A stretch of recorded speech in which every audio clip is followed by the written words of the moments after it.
Dans le vif du sujet. Dans le vif du sujet.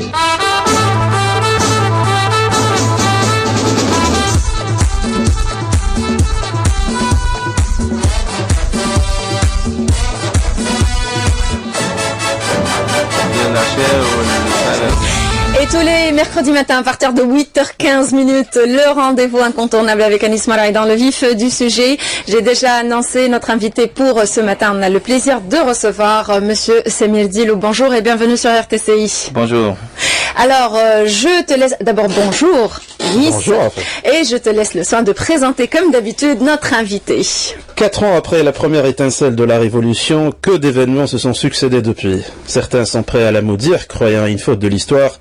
D'autres voient en cette date un rêve dont ils commencent à se réveiller pour une réalité plus inquiétante. Cette date, le 17 décembre, donne plus de poids à mon introduction. La ruche est en émoi, la ruche est en remous. La décision de départager les deux candidats enfonce plus le clou. La base ne suit pas et la posture de Nahda jette encore le flou. Venu le temps où l'esprit révolutionnaire est jeté à l'eau. Dupe celui qui croit qu'en politique la morale est le maître mot.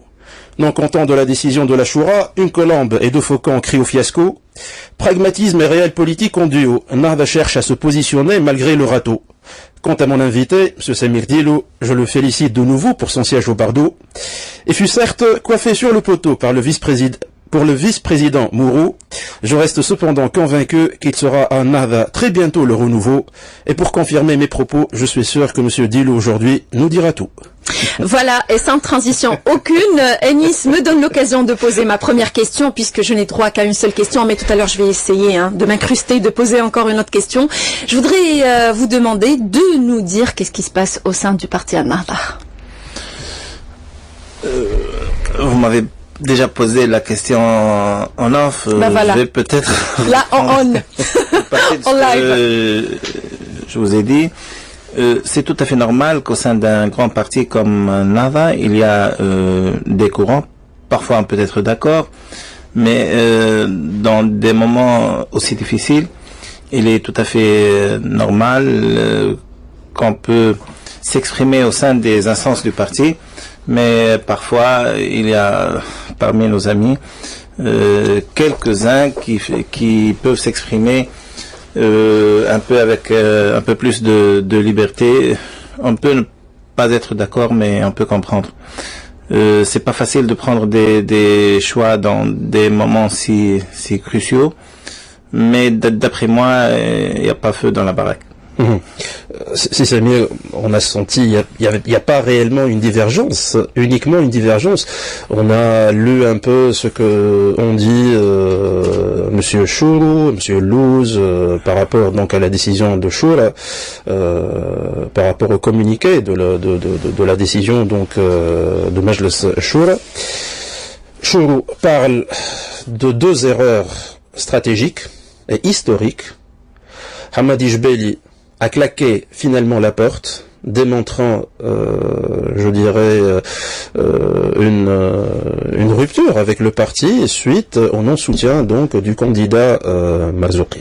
Donc réellement, on peut toujours, Nahda parle toujours d'une certaine liberté de ses membres de s'exprimer. On connaît réellement aussi la posture et la discipline donc de ses disciples, mais voir, je l'ai dit tout à l'heure dans mon introduction à FF, une colombe et deux faucons être sur la même longueur d'onde, là, il y a peut-être sujet à se demander, donc à poser des questions. C'est tout à fait légitime de se poser des questions, mais je dirais encore une fois, il n'y a que dans la jungle qu'on peut parler de faucons et oui, mais ça ce sont des métaphores. Hein, oui, ces métaphores-là. Bien sûr, je comprends. Mais entre Chourou et Choura, il n'y a pas qu'une différence de lettres. Il y a une institution, la plus haute institution entre deux congrès, et un personnage, une personnalité, un leader historique qui s'est permis de s'exprimer hors des instances du parti. Bon, c'est un faux pas, mais c'est pas un crime. Surtout, il y a certaines personnalités qui peuvent être traitées avec beaucoup plus de souplesse que des autres. Concernant Hamadi Jbeli, c'est un peu différent. Il nous soutient. On reviendra, si vous permettez, excusez-moi de vous interrompre, on reviendra sur Hamadi Jbeli tout à l'heure. Mais juste lorsque vous dites un faux pas, le faux pas, vous le considérez de votre côté. Majlis Shura considère ce qu'il a pris comme décision comme une décision tangible actuellement, de ne pas non, c'est pas de ne pas soutenir, c'est d'être neutre dans cette situation-là, avec un allié qui était dans la Troïka, et certains présentent Monsef Marzouki comme l'homme. Donc vous dites faux pas. Du côté de Louz, du côté de Chou, du côté de Hamadi Jbeli, du côté de pas mal, je dirais, de votre base, on n'arrive toujours pas à comprendre comment ne pas soutenir Monsef Marzouki. C'est ça, donc si vous avez une explication à leur donner, ceux qui nous écoutent parmi les fidèles de Nahda. Mais parce que c'est tout à fait normal, la base de Nahda, elle juge que leur direction a mis les clignotants à droite, mais a tourné à gauche.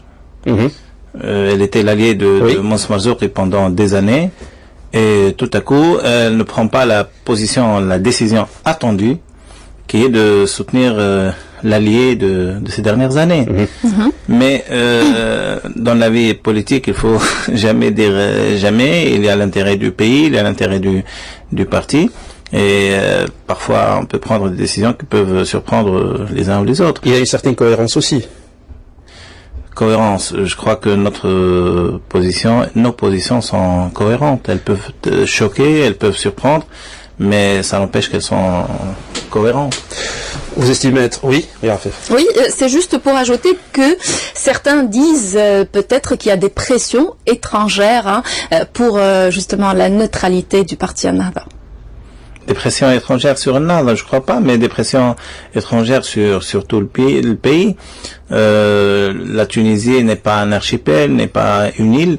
80% de nos relations économiques sont avec l'Europe, donc il y a bien sûr une relation, il y a des pressions. Nous sommes un petit pays, mais nous tenons à l'indépendance de notre décision et à notre souveraineté, et je crois que c'est évident. Qu'est-ce qu'on gagne à rester neutre dans cette situation-là? Notre décision est bien réfléchie, on l'a prise depuis très longtemps, on n'a pas présenté de candidat, et c'est pas pour rien. C'était compréhensible le premier tour, mais ce n'est plus compréhensible selon certains, donc de vos disciples, dans le deuxième tour. Bon, le fait que c'est pas compréhensible aujourd'hui, ça n'empêche pas qu'ils vont se rendre compte que leur direction n'a pas pris la situation à la légère. Pour nous,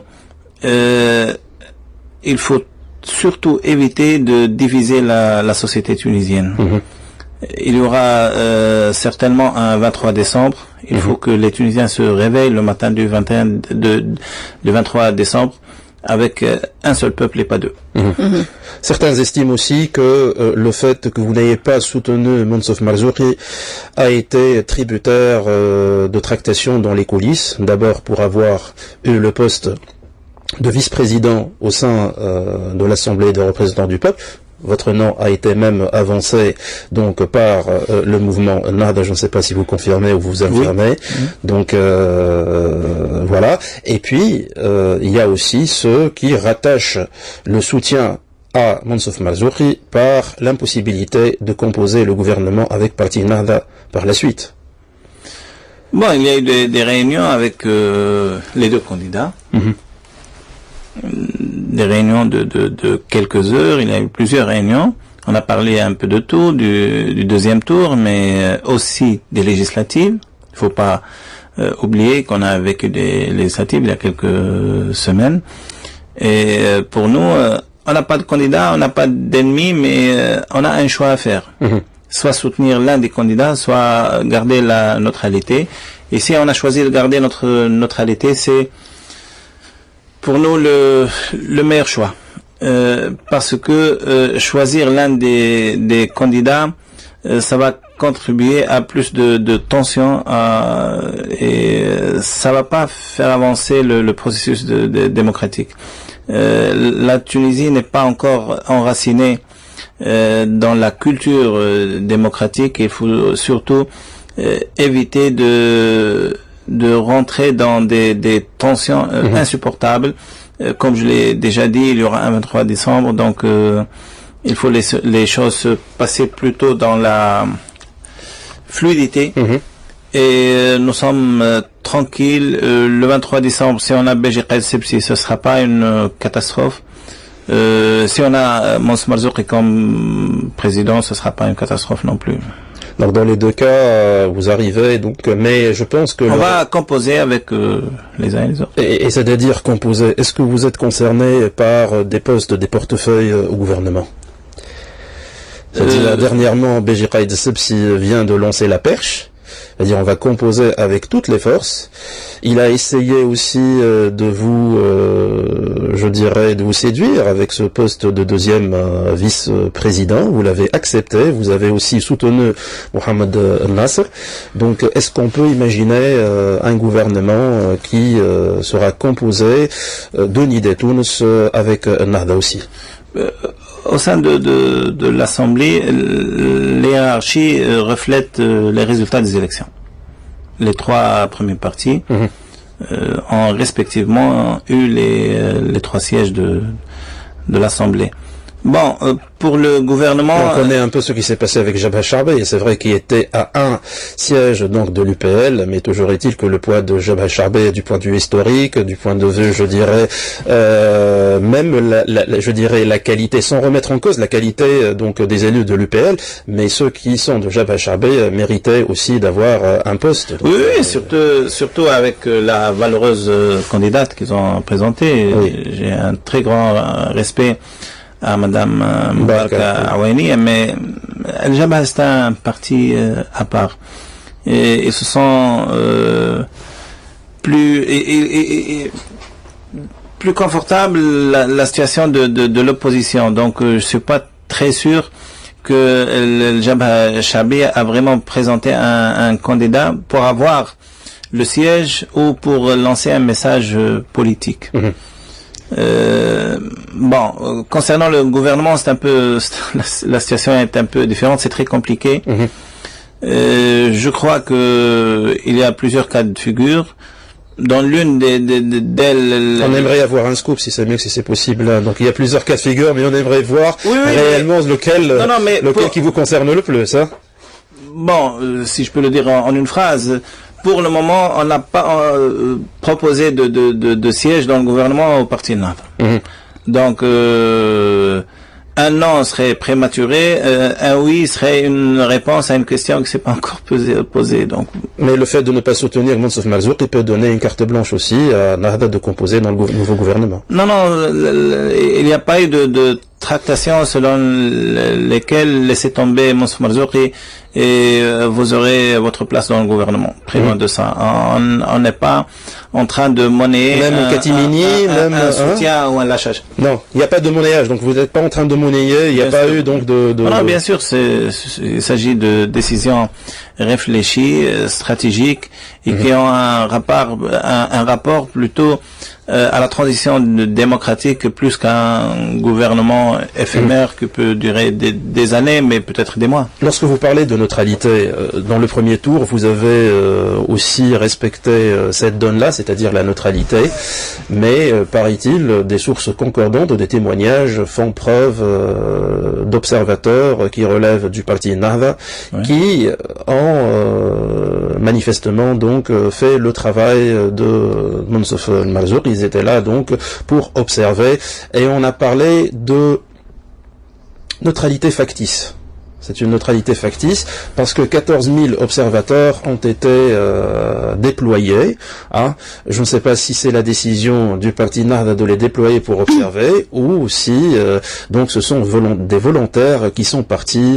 Donc on connaît un peu l'affiliation qui existe entre la base et Monsef Marzouki. Non mais excusez-moi, est-ce que vous croyez qu'observer et le déroulement d'une élection Donc, garantir plus ou moins la bonne tenue des élections, la transparence.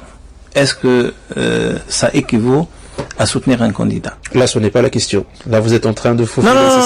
Non, c'est là n'est pas la question. C'est la première partie, c'est une introduction. Oui. Mais pour vous dire que suivre le bon déroulement, témoigner sur le bon déroulement d'une élection, c'est un service rendu à la patrie, pas un candidat. Oui. Bon, vous me dites que c'est sous la bannière d'un candidat.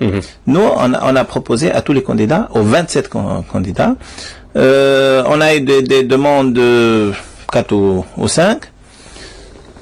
C'est compréhensible que la majeure partie a été destinée, donnée, offerte, vous pouvez choisir, au candidat Mansour Marzouki. Ça peut se comprendre, c'est pas choquant, c'est pas surprenant, c'est notre allié pendant des années. Donc, pour le deuxième tour, on va surtout œuvrer à qu'il n'y aurait plus d'interprétation politique à cet acte. C'est-à-dire concrètement.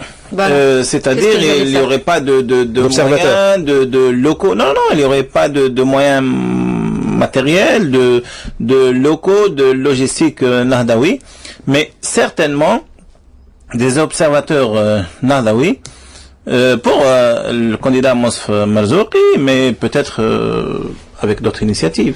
Avec d'autres initiatives, c'est-à-dire... Mais donc, politiquement, on ne soutient ni Mansour Marzouki, ni Beji Qaïd Sebsi. On est neutre. D'accord, donc vous estimez être neutre, et là vous dites que le déploiement ne sera pas le déploiement qui a eu lieu dans le premier tour, ça sera juste un déploiement pour observer la limpidité et la transparence de l'élection. Il y a eu des dépassements pendant le premier tour et on a essayé d'y remédier. Je reviens donc à la démission de Hamadi Jbeli. C'est Hamadi Jbeli qui a démissionné, donc d'après lui de façon irrévocable. Hier sur les ondes d'Express FM, on a pu voir qu'il était donc très en colère de la position de Majlis Shura par rapport au non-soutien de Mansour Marzouki. Hamadi Jbeli qui était en froid depuis quelque temps avec la direction donc de Nahda. Comment est-ce que vous qui étiez avec lui, donc vous avez fait la prison, j'imagine, dans la même période, vous étiez, donc je pense que Hamadi Jbeli n'est pas une figure... J'étais très proche de... Voilà, exactement, vous qui êtes très proche de lui, comment vous avez perçu cette démission-là? Surtout, je pense que même au niveau de Nahda, je pense que vous êtes plus proche de Hamadi Jbeli idéologiquement et la façon de faire la politique que d'autres dans Nahda. Bien sûr, le jour de la démission de M. Hamadi Jbeli était un jour triste. Hamadi Jbeli n'était pas une personne, il était une personnalité, il n'était pas un locataire au sein de Nahda, c'est l'un des personnalités les plus importantes, les plus influentes, les plus écoutées, les plus aimées au sein de Nahda. Mais il faut aussi dire que depuis quelques mois, c'était plutôt attendu. Hamadi Jbeli était, on peut dire, sur le palier. Et donc, depuis la mort de Chokri Belaïd et la décision qu'il a prise de ne pas revenir aux instances de Nahda, il faut le dire aussi. La décision qui n'a pas été comprise.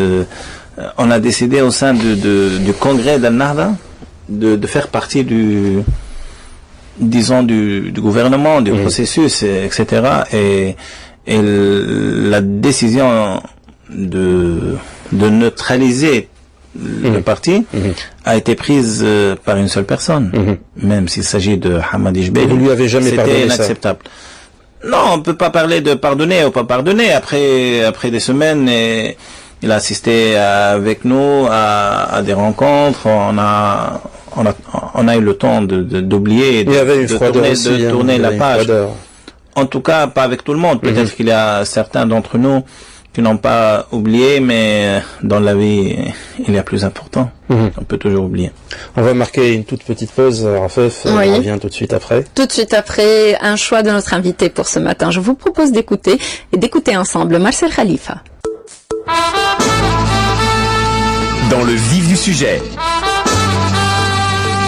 Dans le vif du sujet.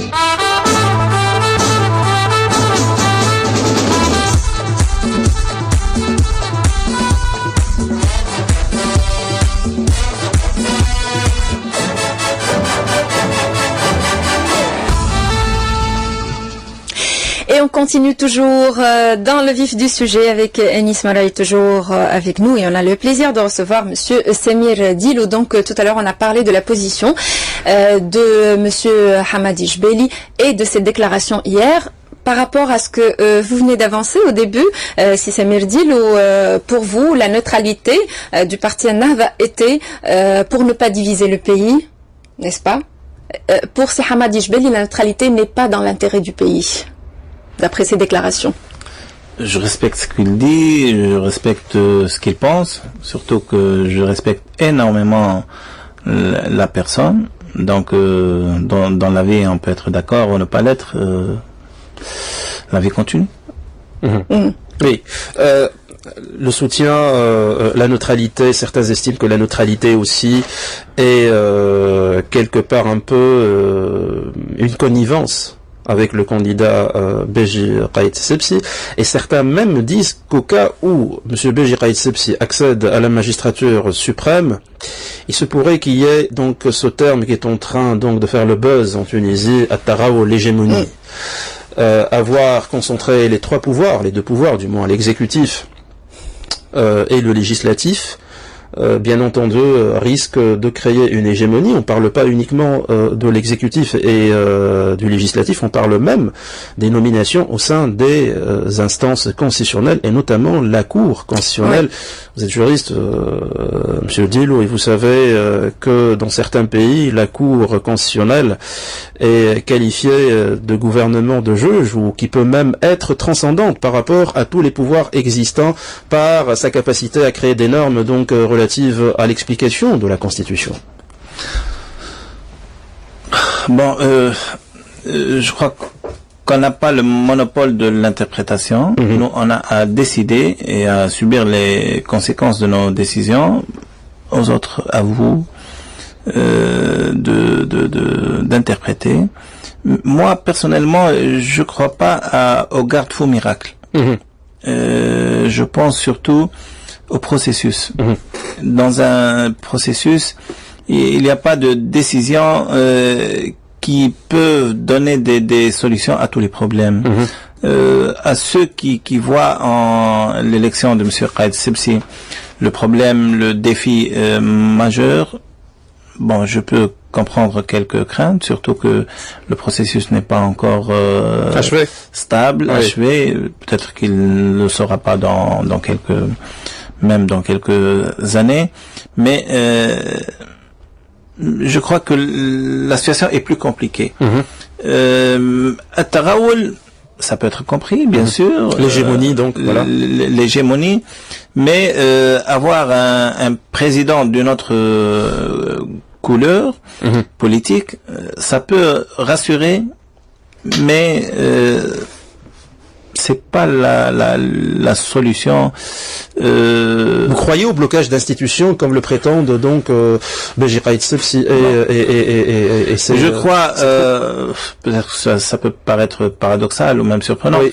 Je crois ni à Taraoul ni au blocage des institutions.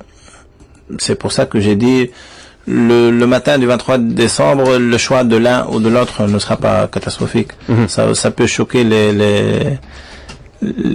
ceux qui soutiennent le candidat adverse, mais pour la Tunisie, il faut avoir de l'espoir et surtout croire que après le deuxième tour, il y aura une autre vie. On va continuer dans notre processus démocratique et il faut pas avoir peur.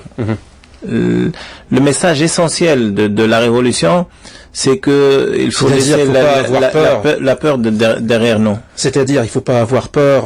Là, certaines estiment que c'est un parti qui est composé, donc, je dirais, de personnalités de l'ancien régime. Ça, ce n'est pas une nouveauté. Là, ça, on le sait.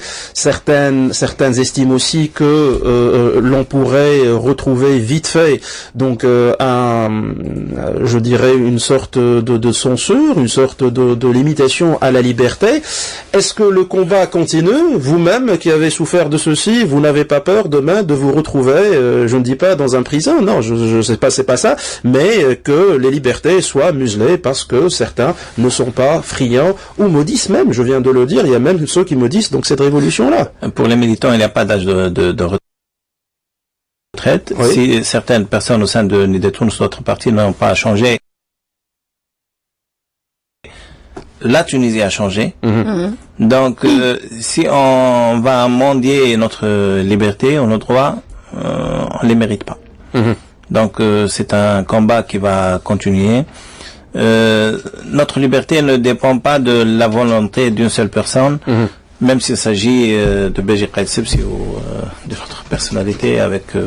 C'est-à-dire, selon vous, si jamais demain il y a des velléités de retour vers la dictature ou je dirais, de liberté jugulée, là, vous allez continuer donc votre combat. C'est ça, ce que vous êtes en train de dire. Bien sûr.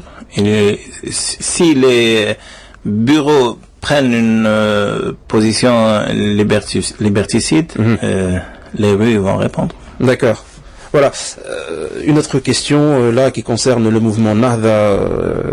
Je pense qu'elle est donc à la croisée des chemins. Hein. Nous avons tous la tête dans le guidon. On n'est pas en train de voir ce qui se passe en Tunisie, ce qui est grandiose. Hein, ce qui se passe en Tunisie avec, je dirais, ces élections-là législatives. Mais quand on reçoit les échos, quand on reçoit les échos à l'étranger, j'ai plein d'amis qui m'appellent de l'étranger pour me dire ce qui se passe en Tunisie est énormissime, hein. Je ne sais pas si l'expression existe, mais c'est énorme ce qui se passe pour le mouvement Nahda aussi. 4 ans, vous étiez dans la clandestinité, vous avez essayé le pouvoir, vous avez quitté le pouvoir, vous avez perdu des élections, vous êtes positionné, ça aussi c'est important, et certains estiment que stratégiquement Nahda devrait changer ou est en train de changer. Est-ce qu'il n'est pas venu le temps de faire la démarcation par rapport aux prêches, c'est-à-dire que le parti Nahda devienne uniquement un parti politique, c'est-à-dire je parle de charte fondatrice, je parle de statut, donc du parti Nahda qui serait amendé dans ce sens d'un parti, certes qui est civil, mais qui ne fait plus référence, je dirais, aux prêches et qui garde l'identité islamique, c'est clair, mais qui fait, ma parole, donc, un travail, je dirais, comme tous les autres partis existants en Tunisie. Voilà. Mais vous parlez plutôt de ce qui est en train de faire, pas de ce qui devrait se faire. La mutation est en route. Nahda est en mutation.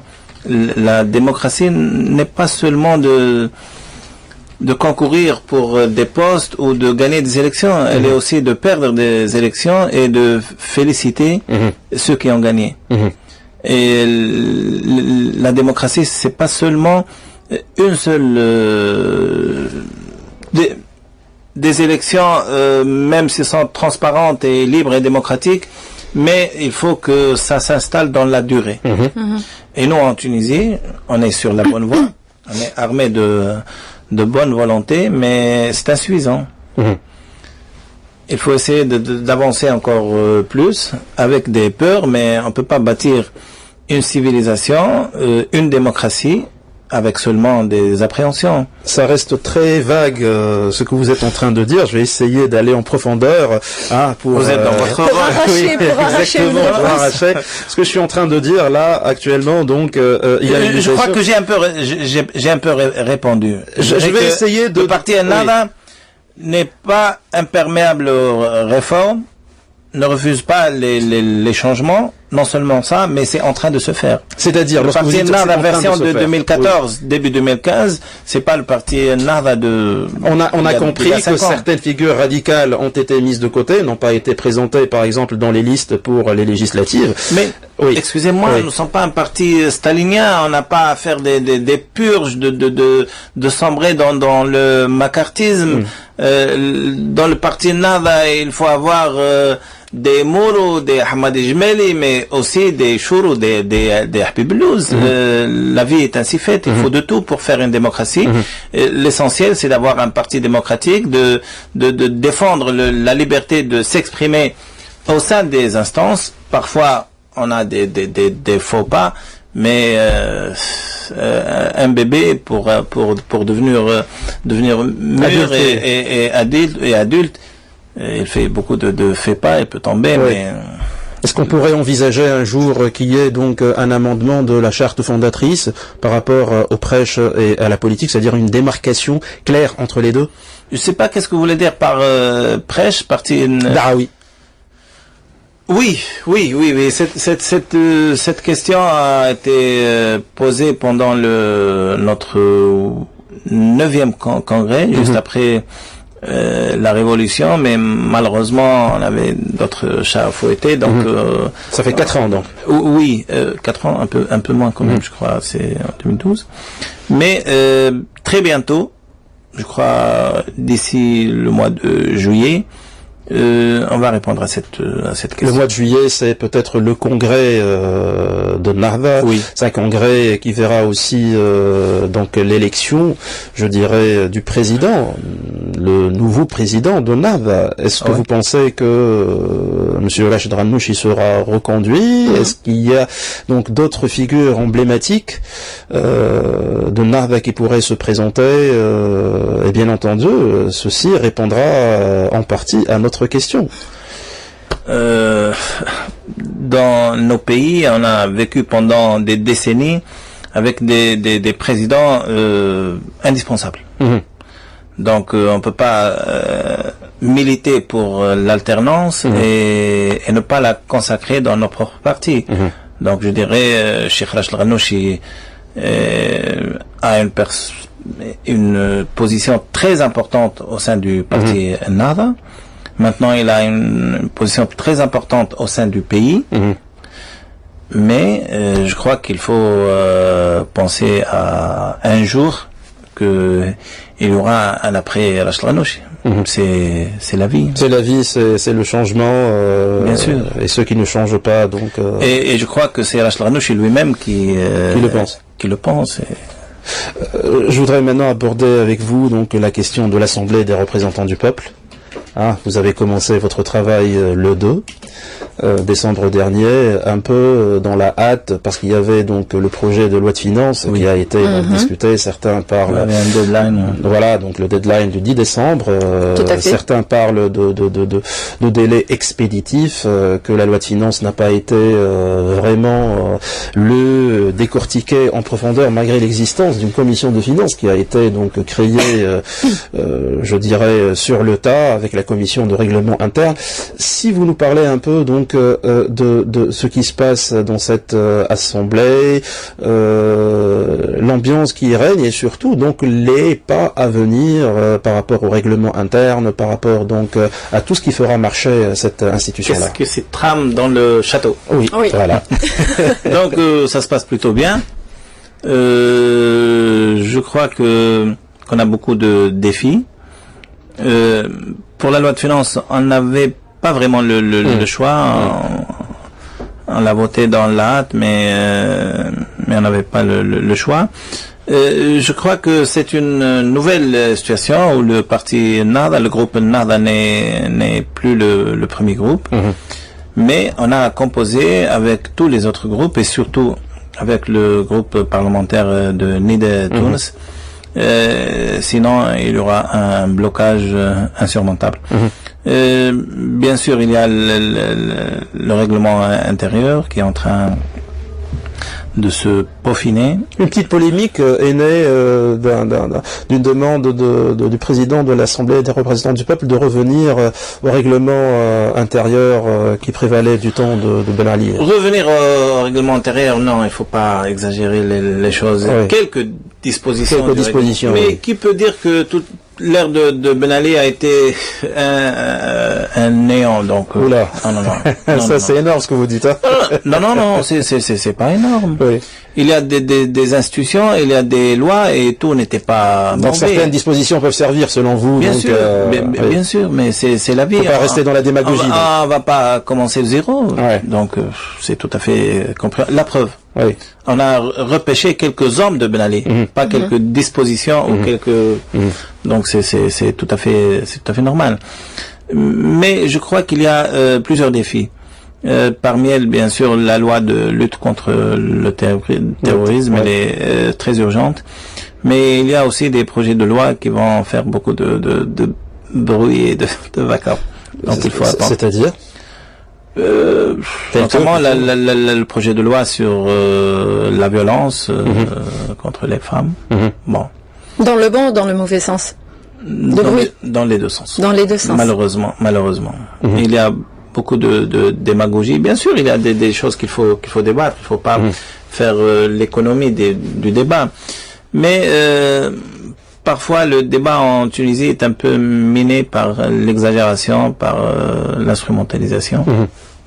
Mais la démocratie est ainsi faite. Est-ce que vous avez commencé à discuter à propos des institutions constitutionnelles à mettre en place? Je parle de la Cour constitutionnelle, vous savez, qui des délais donc d'une année. Pas encore. Il y a des députés qui ont parlé de ça. Mais pour le moment, on n'a pas commencé sérieusement à débattre de ces questions très importantes, parce qu'il y a aussi des deadlines, il y a des délais. Un agenda pour les prochains mois, est-ce qu'elle a été établie? Ça doit se fixer, je crois, d'ici quelques jours, mais la première priorité, c'est le règlement intérieur. Le règlement intérieur, on peut rien faire sans règlement intérieur. Exactement, voilà. Voilà, moi je voudrais terminer avec une note positive, mais cela dépendra de votre réponse. Évidemment. Vous n'allez pas poser la question. Bah oui, mais cela dépend de la réponse de Monsieur Semir Dilo. Donc, puisque actuellement vous êtes élu à l'Assemblée des représentants du peuple, pour 5 ans, comment vous voyez l'avenir de la Tunisie? Je m'attendais à une autre question, moi. On a des choix douloureux.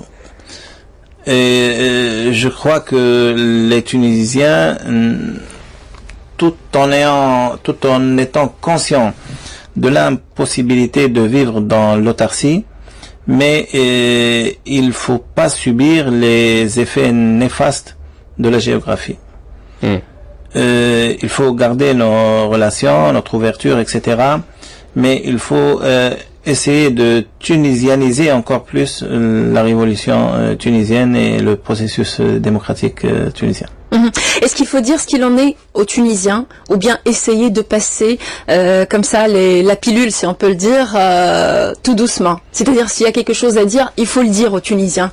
Même si on et non pas donner des faux espoirs. Non. Même si on choisit la démocratie un peu exagérée, ça peut plus passer.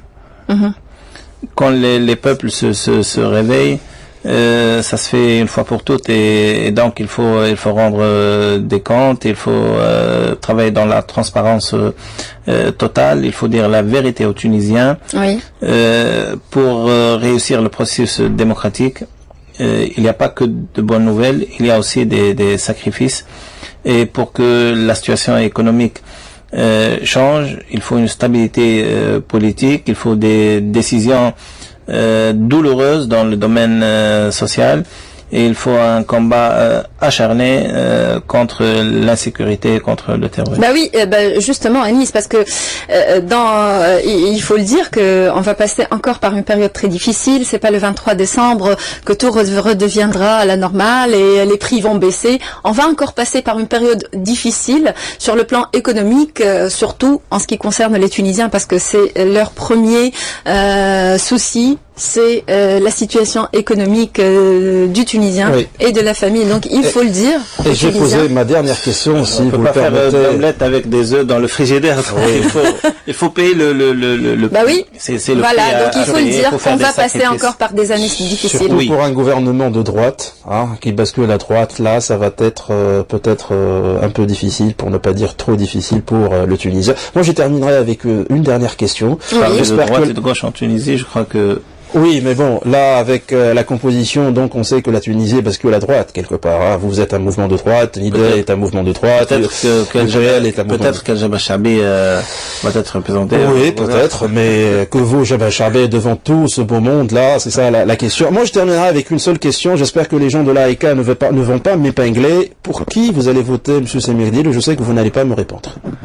Peut-être que je vais... Mais on n'a pas le droit de poser cette question. Oui, je sais, mais je sais qu'il ne va pas me répondre. Pour sauver RTC, voilà, on n'a pas le droit de parler de ça. si je réponds, je risque pas d'avoir une amende. Mais Non, on c'est risque CCI de l'avoir. qui risque Voilà. l'amende. Bon, il y a qu'une seule personne qui a le droit de me poser cette question, c'est ma mère. Voilà. Mais il faut inciter Que les le bon Dieu Tunisiens à vous aller la garde. voter. Donc, Merci, merci. Il faut inciter les Tunisiens à faut aller voter. inciter à voter, justement, c'était Voilà. le fond de ma question. Il faut aller voter, il faut donc le 23, déplacez-vous, allez voter pour la Tunisie et espérons que les urnes donneront celui qui sera donc le plus à même de conduire ce pays vers le bon port. Voilà. Merci beaucoup, messieurs. On remercie infiniment Monsieur Semirdilo. Merci d'avoir pour la accepté bonne notre humeur et invitation. pour le sourire. Merci, Anis. moi qui vous remercie. Le rendez-vous Enfin, prend fin pour aujourd'hui. Oui. Mercredi prochain. lundi, Oui, d'abord lundi. bulletin de vote, Dans ce bulletin sera de vote. l'émission après l'élection. Hein. Oui, Et après puis le scrutin du 21. mercredi prochain, donc on se retrouvera même heure, même chaîne avec Dans le vif du un sujet. autre invité. Voilà. Je remercie infiniment Jeannette Ouahrani pour sa collaboration technique. Non pas Hané. D'ailleurs, en saluant, on profite de l'occasion pour saluer Hané.